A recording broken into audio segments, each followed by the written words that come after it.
Ya sin más, vamos a arrancar con el tema de la Cami, que sin dudas yo cuando leí el nombre dije, tremendo, porque se habla bastante, pero siento que no sé mucho, entonces claramente, amiga, vas a venir a informarnos de la mejor manera para que todos y todas estemos informadas acerca de este tópico que yo creo que está adquiriendo un montón de protagonismo. Sí.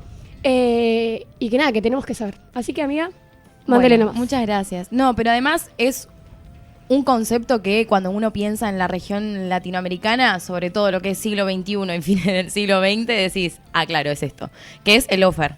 Uh-huh. Pero es capaz es más como complicado entenderlo en los términos estrictamente académicos, no es el objetivo de esta columna tampoco, así que vengo a traerlo bajo un ejemplo un poco más coloquial, sobre todo porque ustedes en el programa anterior no solamente hablaron de la causa Cuaderno, sino también mencionaron que Joaco y vos, amiga, Joaco es candidato a presidente, vos sos candidata a consejera superior en la facultad, así que vamos a remitirnos a un concepto un poco más... vos sos segunda... No, ella candidata a segunda consejera académica. Claro, vos sos como Moebeck, la Febo. Ella también, sí, como Moebeck. Mesa de candidatos. Literal. Mesa de candidatos, literalmente. Pero bueno, vamos a un ejemplo un poco más reducido, a un ambiente que conocemos por lo menos todos en esta mesa y sobre todo la gran parte de nuestra audiencia. Para entender la UFER. Para entender la UFER, exactamente. Bueno, escúchenme, todos concentrados que hay que seguir a la Camiche. Yo voy a tratar de dar lo mejor de mí porque no entiendo. Así que, cualquier pregunta en el chat. Bien. Imaginémonos que, para nada relacionado con nuestro clima actual, estamos en un proceso electoral para elegir a nuestros representantes en el centro de estudiantes. Bien. ¿No? En ese caso, Joaco se presenta como candidato a presidente, el chabón está en un proyecto que representa a la totalidad de los estudiantes de humanas, que representa mayorías, que es para todas las carreras, etcétera, etcétera, porque etcétera. Así lo es. Porque para nada lo es. Pero que representa al gran conjunto y vos vas en los pasillos de la facultad y te dicen, che, ¿cómo no lo vas a votar al Joaco? No, sí, el proyecto de la FEBO es el que va, bla, bla, bla, bla. Porque se comenta por los pasillos, se comenta en las aulas, se comenta en redes sociales que el proyecto de la FEBO capaz es el que te gana en el centro de estudiantes. Pero, ¿qué empieza a suceder en paralelo? A 2 semanas de la elección, a Joaco le arrancan a armar un rumor político picante. Picante. No des ideas, Camilita. No estoy dando una idea para nada. Creo que igual Joaquín es una persona a la cual no le pueden armar absolutamente nada. Pero se arma un quilombo gigante en relación a la figura de Joaco, porque es el candidato a presidente por la FEBO en estas elecciones estudiantiles, y se arma un expediente. La universidad arma un expediente. No, re heavy, tipo. Mal. Y los estudiantes hablan de este tema todos los días, se empiezan a filtrar partes de la investigación y finalmente Joaco queda suspendido como candidato a presidente en las elecciones estudiantiles. Bueno, eso es un poquitito, o por lo menos una primera aproximación de lo que es el lawfare. El lawfare, en una gran síntesis, espero que nadie de la academia me esté mirando porque me va a decir, no, amiga, es un concepto muchísimo más complejo, es el uso indebido de los instrumentos jurídicos para la persecución política.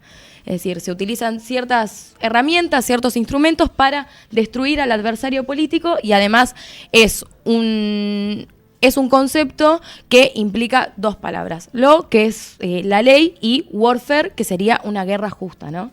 Como una guerra judicial justa.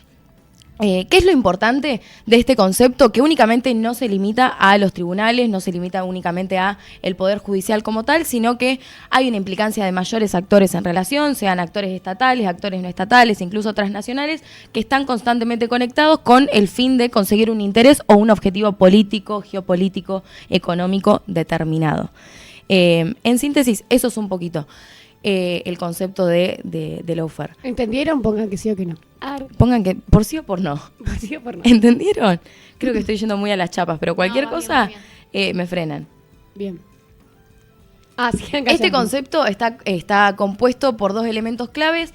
En primer lugar, lo que es la judicialización de la política, es decir, que el Poder Judicial, que además es el único poder que el pueblo no puede elegir democráticamente. Nosotros elegimos representantes para el Poder Ejecutivo, para el Poder Legislativo, teniendo en cuenta que Argentina es un país de sistema republicano, que elige esos representantes. Los únicos representantes que no puede elegir son aquellos que pertenecen al Poder Judicial, ¿no? Sí. Entonces, en este proceso de lawfare hay como un reordenamiento donde el aparato judicial termina por encima del Poder Legislativo y el Poder Ejecutivo, rompiendo cualquier tipo de equilibrio de poder, y que además los conflictos o las disputas de la política pasan a estar en tribunales y no en la agenda de discusión pública, ¿no?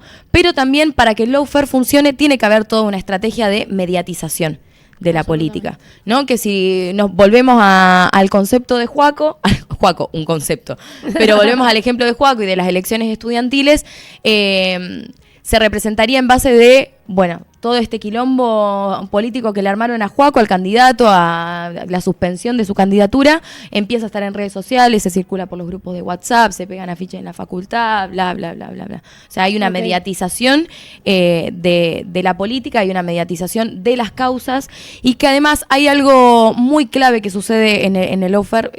Yo le estoy enseñando a cantar al mate, le estoy enseñando el lawfare al mate. Hizo lo mismo ese, así que mi mate ahora no solo sabe del Facundo, sino que además va a aprender de lawfare, maravilloso. Bien. El mate más letrado que vas a conocer. Sí, literalmente.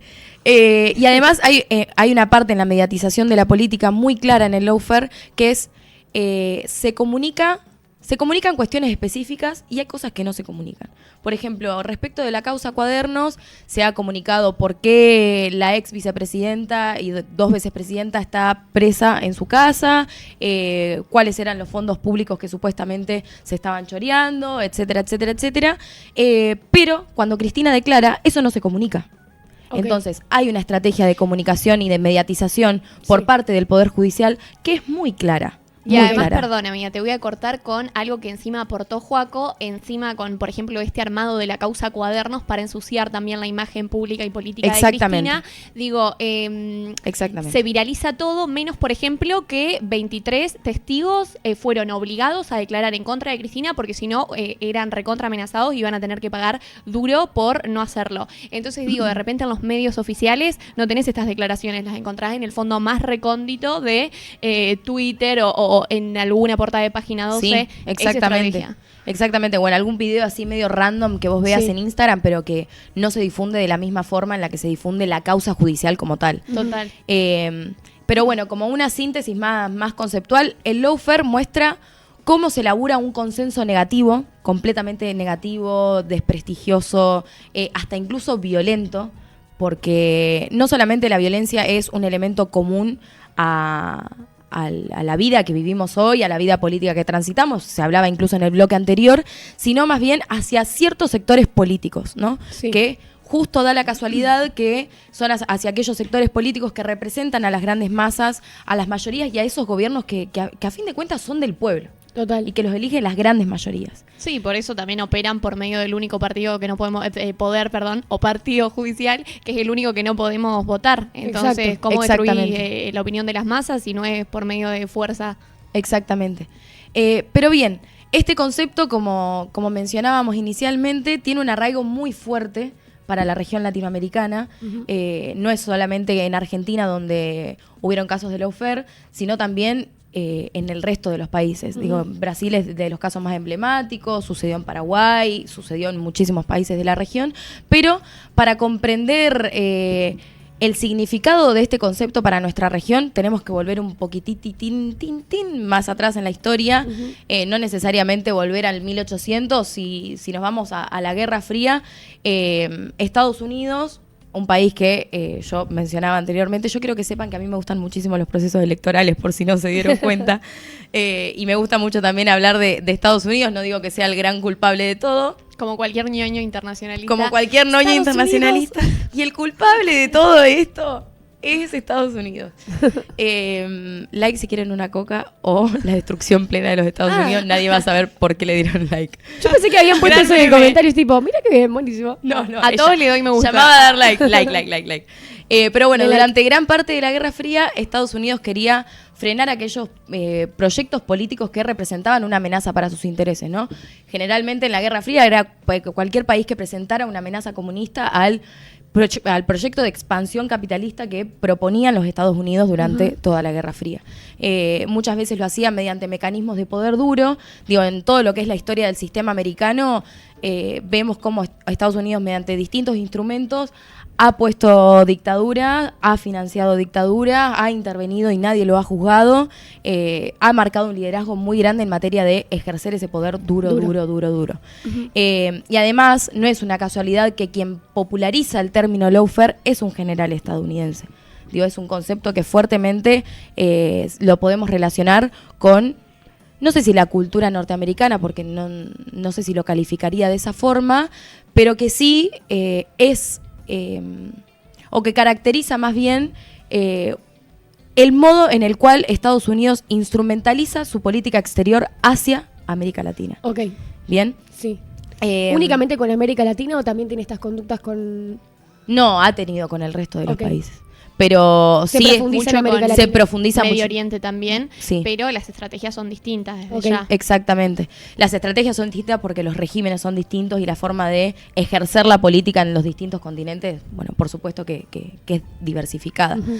Pero este hard power o poder duro es desplegado contra los opositores, se ejecutó desde los poderes ejecutivos teniendo como un gran brazo armado al ejército y a las fuerzas de seguridad. Recién estoy entendiendo por qué cuando hicimos el programa de preproducción estaba mal que yo haya dicho Donald Trump.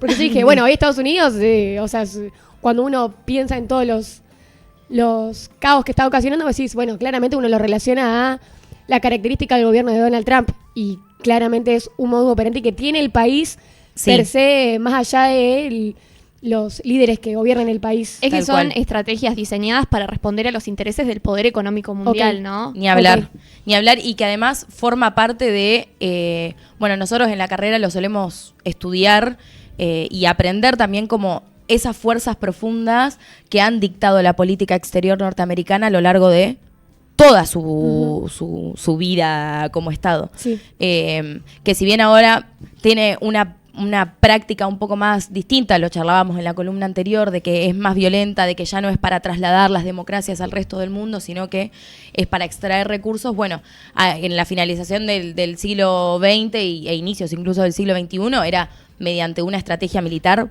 pura y dura.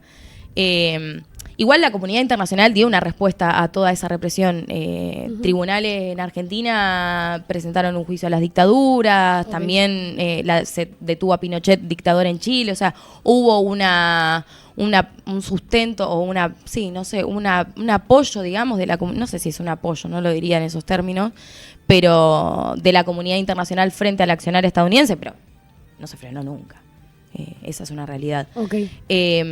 Pero sí, después de los años 80, después de los años 90, con el regreso de la democracia, con un desprestigio internacional hacia las dictaduras, estas herramientas empezaron a ser muy costosas para los estados, empezaron a ser muy costosas para los Estados Unidos, sobre todo porque finaliza la Guerra Fría y hay un momento de unipolaridad, que en sí unipolaridad es el sostén del sistema internacional bajo una sola potencia, una potencia hegemónica, y con la finalización de la Guerra Fría quedan los Estados Unidos de América.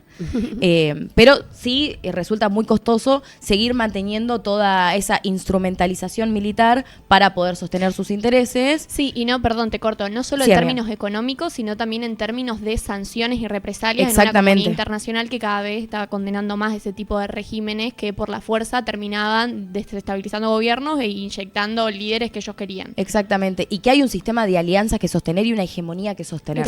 Es un costo político. Absolutamente. Además. Entonces, yo, para preparar este tema, sobre todo porque es un tema muy académico, recurrí a varios artículos y muchos autores sostienen que apareció una nueva modalidad distinta de intervención, que ya no es más mediante los cuarteles militares, sino a través de los tribunales, ¿no? Acá es donde cobra especial relevancia el concepto de lawfare, de la guerra judicial justa.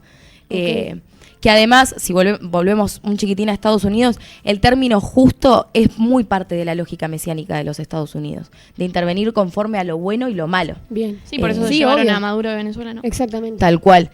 Entonces, en este contexto también de fines del siglo XX, se comienza a marcar una agenda muy centrada en lo que es la corrupción y que distintos distintos organismos internacionales, agendas de cooperación y distintos actores políticos comienzan a presentar a la corrupción como el problema que caracteriza a América Latina.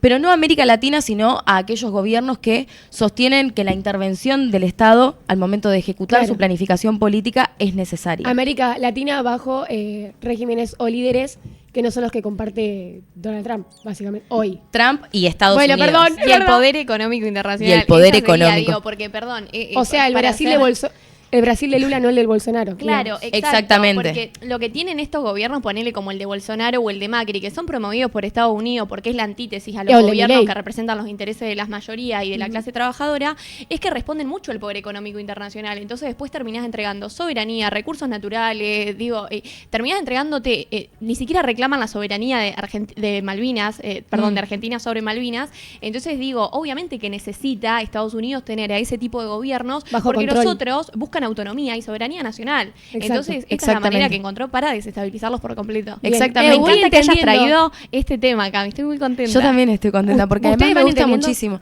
Es más, este tema a mí me da ganas de cambiar mi tema de tesis. Y hacelo. ¿Qué te lo impide si estás en cuarto? Y que ya lo arranqué, amiga. Se ponía re personal todo. Bueno, podés proseguir. No, bueno, pero así comienza a crecer esta idea que nosotros al día de hoy escuchamos muchísimo. Gran parte del desencanto con la política es la corrupción. Sí. Acá es donde se empieza a gestar este concepto de que los políticos son todos corruptos, que todos chorean, que todo esto, que todo lo otro. Bueno, empezamos a hablar del sustento principal del lawfare. Y además esta mirada va generando como un clima más favorable para que las urnas no dejen de tener tanta relevancia como la tenían anteriormente y comiencen a tener más relevancia los tribunales, ¿no? O los jueces en disputas políticas que antes se resolvían en las urnas. Digo, si hay una gestión gubernamental que no es favorable para el pueblo, se resuelve idealmente en las urnas con el voto popular. Claro, es un sistema o una estrategia que promueve la disminución de la democracia, básicamente. Exactamente. Decir. O de la importancia y la relevancia y el papel que tiene la democracia en sí, país. Porque además el lawfare también se puede entender en términos internos y acá tenemos el ejemplo más claro, nuestro presidente con un DNU y con facultades extraordinarias que le permiten hacer lo que quiere. Sí, llevándose por delante, por arriba el Congreso, las decisiones de esos representantes que fueron elegidos por el pueblo. Y lo dijiste vos, Julia, perdón, cuando hablamos, todo se retrotrae a todo, de las marchas universitarias, el de financiamiento, que hablaste que básicamente el Poder Ejecutivo, que Javier Milei se llevó puesto completamente un dictamen de la justicia que era tipo, flaco, tenés que cumplir la ley, y se lo llevó puesto y no pasó nada. No pasó nada. Totalmente. No, y que además son instrumentos del lawfare interno que ciertos protagonistas de la escena, sea nacional o internacional, utilizan para permanecer en el poder, sea cambiar las leyes para ciertos intereses en particulares, limitar las posibilidades de que se elijan determinados candidatos. Digo, hoy en la Argentina eso está más que claro. Y en general, arraigando a toda su lógica discursiva conceptos de traición, conceptos de corrupción, etcétera. Lo que cala en el colectivo, digamos, porque hablar de corrupción en los medios, obvio, todos hoy tienen el precepto de que el político es corrupto por naturaleza, y total. es lo que te hicieron creer. Bueno, y esa mediatización pasa al pueblo. Digo, hoy la gente está desencantada por la política porque cree que todos los políticos son corruptos y que no es una herramienta de transformación social. Exacto. Pero bien, vamos a volver un poquito a Estados Unidos. Ella re pesada. No, basta. ¿Cuántas veces vas a volver a Estados Unidos hoy? No, les hago una pregunta para que respondamos, que es como, Estados Unidos está hoy aliado a poner ciertos jueces. Digo, que es algo que nosotros podemos pensar, que es una respuesta que yo no tengo, que yo creo me siento que nadie en un final tiene. cuando no sé qué responder, amiga, básicamente. Decime, Julieta. No. ¿Qué opinas? No, pero sí, Estados Unidos participa activamente en programas de cooperación judicial, en capacitación de fiscales, en acuerdos de seguridad, intercambio de información, bla, bla, bla, bla, cuyo fin último es fortalecer las instituciones, fortalecer el Estado de Derecho. Pero la pregunta que nosotros podemos hacernos en este sentido es si toda esta cooperación jurídica,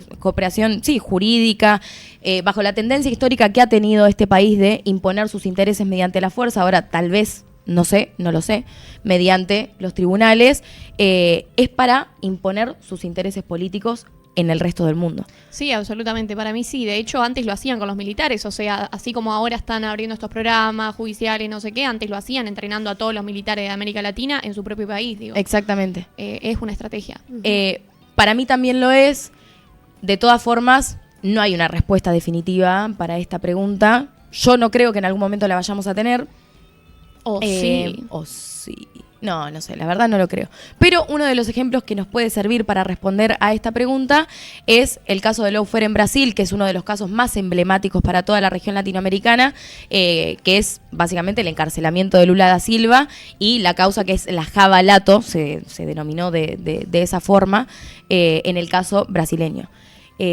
Pero bueno, el encarcelamiento de Lula da Silva, que incluso esta causa aparece en paralelo a la causa Cuadernos, que es en 2018, ambas se dan en paralelo. No sabía. Sí, porque ambas están relacionadas con comisiones, coimas por fondos públicos. Ok. Ambas dos.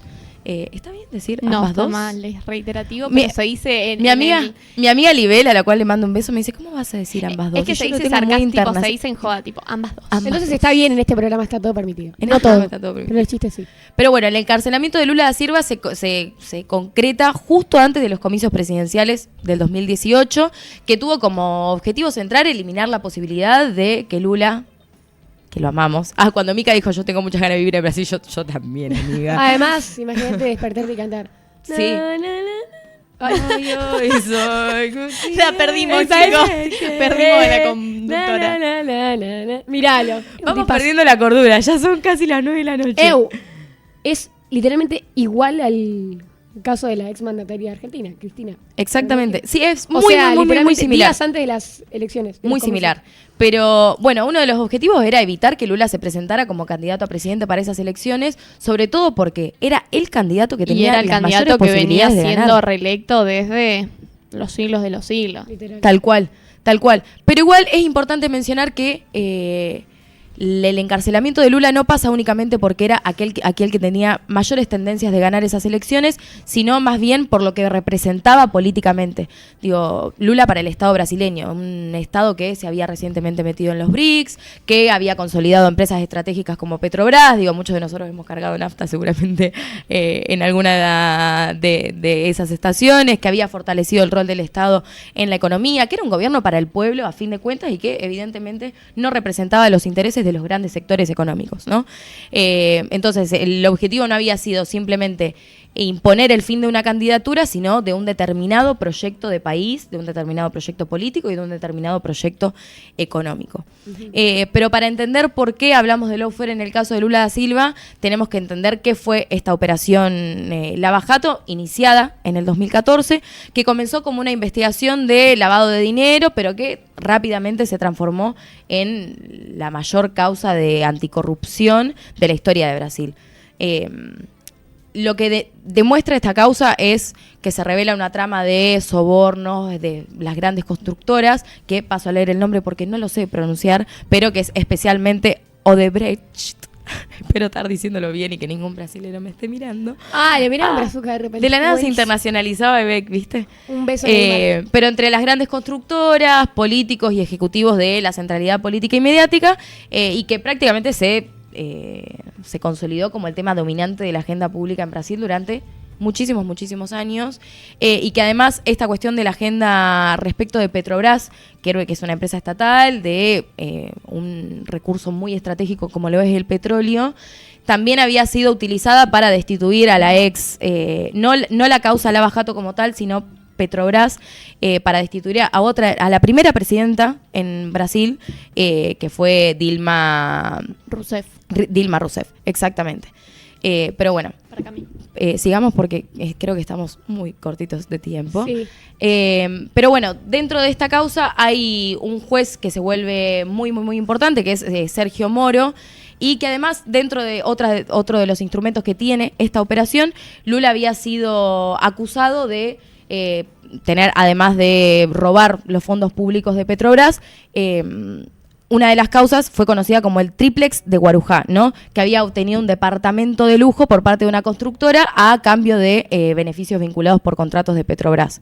Imagínense si a quienes conforman el gabinete de Milei hoy los juzgaran por tener departamentos de lujo No, y no, super terrible. cascadas. Bueno, nadie dice nada. Y otras de hecho, acá falsedades, lo pusieron. pero nadie dice nada, claro, No. exactamente.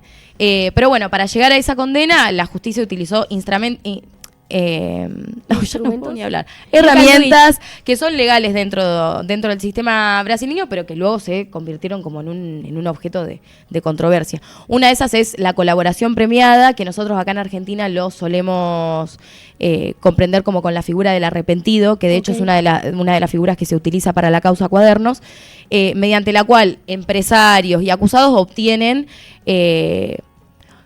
beneficios económicos a cambio de declarar ciertas cuestiones para que les reduzcan la pena, ¿no? Ponele que vos estás acusada de algo, yo soy testigo y a mí me ofrecen guita a cambio de que yo brinde información, pero yo sigo siendo culpable, digo, sigo estando condenada en tu causa, pero me reducen la pena a cambio de que yo hable, básicamente. Mirá. Eso es, en una gran síntesis, la colaboración premiada o la figura de arrepentido.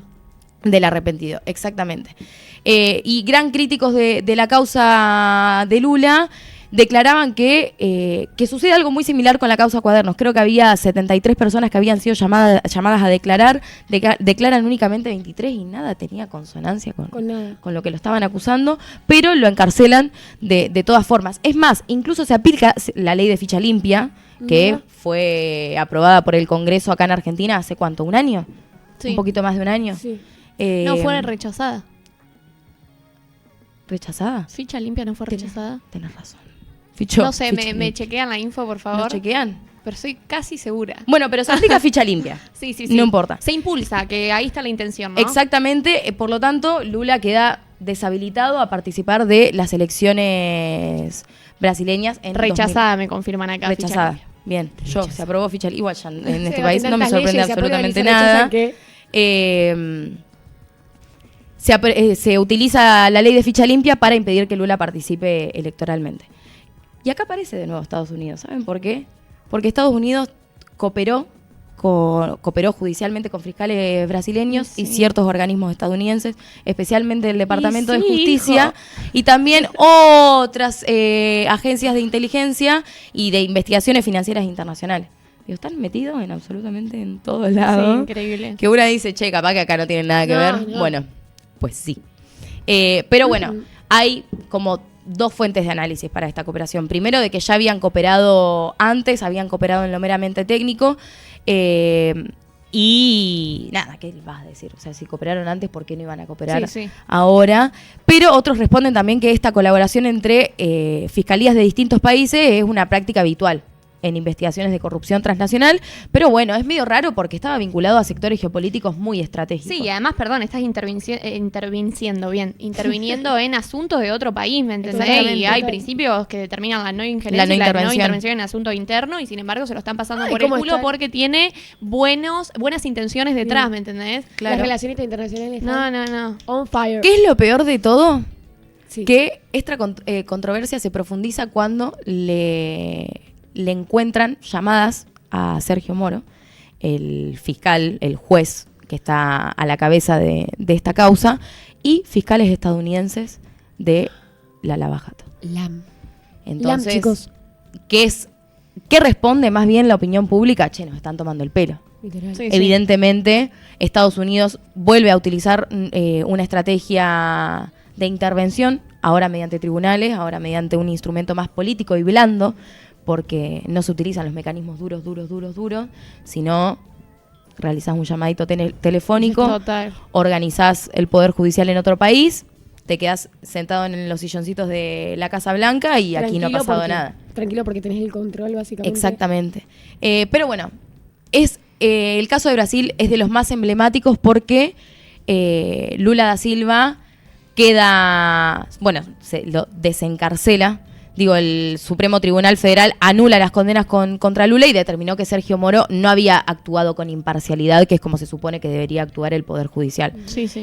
Lula recupera sus derechos políticos, se vuelve a presentar a elecciones y al día de hoy queda electo como el gran presidente de Brasil. Realmente alto plot twist. Mal. En tu cara, es Poder Judicial estadounidense. In your face. In your face. No, pero realmente es un caso muy emblemático para América Latina porque el loco se presenta a elecciones y el pueblo lo elige. Total. ¿Entienden? Que Obvio. Ese es el gran... Lula tipo, quiere bajarme, no sabe cómo... Y además, perdone, amiga, voy a hacer un comentario. Estamos corto de tiempo, pero es solo un breve comentario. Yo tengo una pregunta. Decir, posta que, o sea, a nosotros nos debería estar interpelando el caso de Lula y sin embargo pasa desapercibido. Nadie habla de lawfare más que Cristina. No, y como ni si acá no estuviese la ocurriendo. mediatizan. Y que me interesa decir algo que dijo Cristina una vez, la voy a citar por primera vez en este programa, que Habla. ella dijo, a mí me van a venir a buscar, ¿entendés? Sí. Y me van a meter presa, pero lo que buscan no es a mí, es a ustedes, se van a llevar puestos sus A Lula lo derechos. juzgaron con un PowerPoint, chicos. Como si nosotros estuviésemos defendiendo Sí, es un terrible. final. Con un PowerPoint. Ni siquiera un final, O sea, un troco práctico. una chanchada, pero una chanchada Alevosa. alevosa. Alevosa. Alevosa. Tengo una pregunta, porque es tu columna mía. Sí. ¿Para qué nos sirve saber de lawfare y cómo nos atraviesa en la vida cotidiana? Bueno, esa era la pregunta que yo me iba a plantear también para el cierre. Digo, ¿por qué a nosotros, ciudadanos de a pie, nos tendría que interesar saber de lawfare? Bueno, en primer lugar, porque, como mencionamos a lo largo de toda esta columna, el Poder Judicial es el único que nosotros no podemos elegir democráticamente. Y todos estos casos de persecución política nos afecta a nosotros porque nosotros al final del día no podemos elegir a los candidatos que queremos. Sí, sí, total. Y vos, Mica, recién al inicio al final de la columna anterior mencionabas cómo nosotras las pibas nos ponemos unos lentes violetas también y frente a eso nosotras analizamos no solamente nuestro día a día caminando por la calle, charlando con amigas y demás, sino cómo analizamos la política.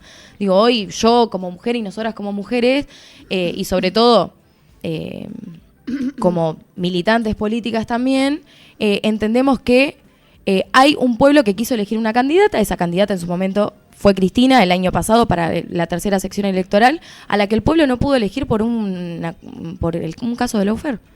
Sí, que muchas veces no es interpretado de esa manera. O sea, No es interpretado más de esa allá manera. De que la candidata, la exmandataria, habló de lawfare, tal vez a no muchos lo pudimos ver con esa causa, digo. Exactamente. O contemplando esa particularidad. Digo, y hoy es el caso de Cristina, pero el día de mañana no Sí, sabemos. fue el del Sí, día, y fue- que, perdón, en quién puede este ser. caso seguimos pagando los costos porque, digo, la expresidenta está privada de su libertad aún por causas que están completamente armadas, y que se sigue mediatizando. Exactamente. La causa cuadernos, causa vialidad. Digo, ¿qué hay detrás? Porque de repente nadie está pasando lo de que hay 23 personas que fueron forzadas a declarar y que están diciendo mentí en la declaración, y sin embargo seguimos con ella en la misma condición cuando se está mostrando que esto es todo un entramado que se está cayendo ¿Y por nosotros qué? estamos tomando mate pensando en la cascada de Adorni. Tal cual. ¿Y por qué el caso de lawfare no se aplicó a cuando Macri diseñó toda su campaña para las elecciones presidenciales? De hecho, Esa es perdón, otra pregunta hago que nos un nexo podemos acá, hacer. que vos dijiste hoy lo de Dilma, la primera persona, el primer presidente que avala el impeachment a Dilma es Macri. Es verdad eso. El culpable de todo esto. Y sí, es hijo. Mauricio Macri. No, pero creo que es importante, sobre todo para entender cuáles son las lógicas políticas que funcionan hoy dentro de nuestro país también. Sí. Y por qué la persecución política hoy es una herramienta que está desestabilizando por completo la democracia como la conocemos hoy, que es la voluntad del pueblo de elegir a sus representantes. Exactamente. Que si bien nosotros podemos elegir a nuestros representantes en el Poder Ejecutivo y el Poder Legislativo, hoy incluso se está demostrando que no es así. Digo que hasta el presidente está teniendo facultades extraordinarias las cuales el pueblo no puede controlar. Repensar las instituciones. Repensar las instituciones, repensar la democracia, repensar también la movilización del pueblo en función de un proyecto político. Por eso es importante, para entender no solamente cómo funciona, que incluso en esta columna lo hicimos de una manera muy, muy escueta y coloquial, de cómo funciona el Poder Judicial, sino más bien de volver un poco a las bases también, ¿no? De entender cómo funciona el mecanismo de toma de decisión. Sí. Y de por qué hay casos de... o por qué se enjuicia políticamente a determinados candidatos, a determinados personajes de la agenda pública y por qué a otros no. Porque el lawfare históricamente fue un instrumento de los países neoliberales. Sí, absolutamente. De hecho, detrás de todo el lawfare hay un entramado que busca establecer países con liderazgos que lleven adelante modelos de desarrollo que respondan a esta lógica neoliberal, ¿me entendés? De todo para el poder económico. Exactamente, que es algo que está sucediendo hoy. Digo, el modelo económico argentino está a mi parecer, está extremadamente vinculado a los intereses económicos No está vinculado, está de las a merced. grandes potencias. A merced. Sí, de rodillas podríamos decir. Tucu, tucu. Tucu, tucu. Pero bueno, eso fue un poquito... Too much. Un Amiga. poquito de Lawfare, esperemos que lo hayan disfrutado. Me además. encantó tu columna, amiga. A mí me encantó. Lo entendí. ¿Entendí? Muy bien. ¿Entendí? ¡Vamos, macho! ¿Vos lo entendiste? Vos que estás del otro lado. Porque si no parece que hablo Chicos, yo con yo un estoy patán. preocupada, ¿saben por qué? Porque es la primera vez que yo, además de que es la segunda vez que estoy en el programa, me hizo un rodete, siento que debo parecer un huevo en cámara. Y más o menos. Comenten, ¿Cami ¿Me parece veo un huevo, impecable? sí o no? La ¿Me veo Cami tiene esa impecable o cara estoy y dice esas divina? cosas. Nada, guacho. No, Comenten. No, yo no lo puedo creer. Está Un novio bien. para la camilla. No, un camicho. Un camacho. Un camello. No, mentira. Fake. Me gustó mucho tu columna, amiga. Amiga, Espero muy que buena, sigas muy buena. trayendo Bueno, contenido gracias. así. Y Y necesaria. si lo hago de mi tema de tesis, ya fue. Ya fue. Acá te preguntaron cuál era tu Y tema. me de tesis. encanta también, perdón, esta lógica No, de chicos, mi tema de tesis es un embole. traer cosas que están pasando a nivel internacional y decir, che, posta, nos afecta por Nos esto. afecta. Me Sí. parece que bien en criollo Sí, es clave. no, y además Muy bueno. es un poco la práctica interna que yo tengo como futura internacionalista. Ay, chicos, Dios quiera que me reciba ayer. Pero es un poco la práctica que yo tengo, que es como, bueno, sí, estudias relaciones internacionales, pero vos el día de mañana vas a servir a tu país. Digo, incluso hasta en aquel sueño de los modelos de ONU y O sea, etcétera. Es como, Igual. incluso en esa práctica, si algún día yo termino siendo una representante diplomática, ¿se imaginan? Termino Sí, en sí. Luxemburgo, literalmente, yo no voy a estar representando a Israel, a No, Estados obvio. Unidos, a Ecuador, yo voy a estar representando a Argentina, y es muy importante analizar los fenómenos internacionales con el impacto que tienen en lo local.